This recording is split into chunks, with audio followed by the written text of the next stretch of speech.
সালামু আলাইকুম রহমতুল্লাহ।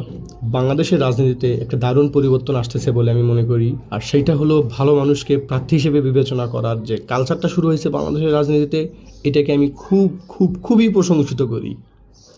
বিশেষ করে বিএনপির মতো দল যখন খুঁজে খুঁজে বেছে যোগ্য প্রার্থীদেরকে খুঁজে বেছে প্রার্থী হিসেবে বিবেচনায় নেওয়া শুরু করলো, খুব ভালো লাগছে আমার বিষয়টা।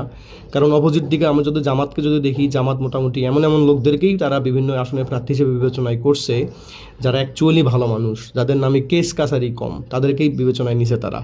সো বিএনপিও এই চেষ্টাটা করছে, কিন্তু একটা সময় কিন্তু কি ছিল, সন্ত্রাস, চাঁদাবাজ, যার নামে যত বেশি কেস তাদেরকেই দেওয়া হইতো। আমি বলতেছি না যে বিএনপি মোটামুটি শতভাগ পারছে এরকম ভালো প্রার্থীদেরকে দিতে, বাট ওরা চেষ্টা করছে ওনারা। তারপরেও বিএনপিতে অনেক খারাপ লোক আছে, হ্যাঁ, নাম ধরা খারাপ লোক আছে। কিন্তু যে কালচারটা শুরু হয়েছে, হ্যাঁ, বিএনপি হয়তো বা এবার যেটা করছে, এবার হয়তো বা আরও বেশি পরিমাণে ভালো লোক ঢুকাবে, হ্যাঁ।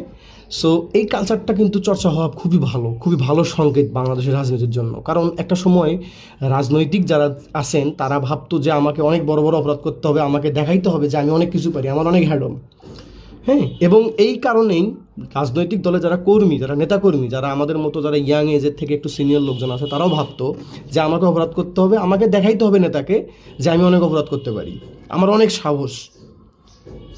কিন্তু বর্তমানে জামাত আসার পরে বিএনপি যখন তাদের সাথে কম্পিটিশনে নামার আগে ভালো লোকদেরকে প্রার্থী হিসেবে চুজ করতেছিল, তখন এটা দারুণ মেসেজ একটা হইতে পারে যে আপনি যদি ভালো মানুষ হন, আপনার যদি রাজনৈতিক ওই রকম পদচারণা ভালো থাকে, এলাকার লোকজনের কাছে আপনার যদি গ্রহণযোগ্যতা ভালো থাকে, তাহলে আপনি ওই এলাকার প্রার্থী হিসেবে জায়গা পাচ্ছেন। এটার ভালো সংকেত দলের নেতাকর্মীদের জন্য যে আপনি ভালো মানুষ হন। ভালো মানুষ হইলে দল আপনাকে আস্তে আস্তে মূল্যায়ন করবে বলে আমি মনে করি। তারেক জিয়া সাহেব বিএনপিতে এসে চেষ্টা করছেন যে ভালো প্রার্থীদেরকে বিবেচনায় নেওয়ার চেষ্টা করছেন, এবং জামাত ইসলামী মোটামুটি ওনারা ভালো লোকজনদেরকেই নেওয়ার চেষ্টা করে সবসময়।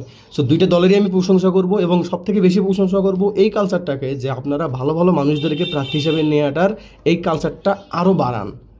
যে লোকের নামে কেস আছে ওকে পলিটিক্সের দরকারই নাই, ওর নামে কেস কেন থাকবে, ও কেন অপরাধ করবে, তখন বাদ হয়ে যাবে। তখন অন্যান্য যারা নেতা আছে তারাও এটা শিখতে পারবে যে আমাকে অপরাধের সাথে, সন্ত্রাসের সাথে, দুর্নীতির সাথে আমার জড়ানো যাবে না। এটা একটা ভালো পরিবর্তন হবে আমাদের রাজনীতিতে। তখন রাজনৈতিক নেতাদেরকে নিয়ে কেউ ভয় পাবে না। ধন্যবাদ সবাইকে।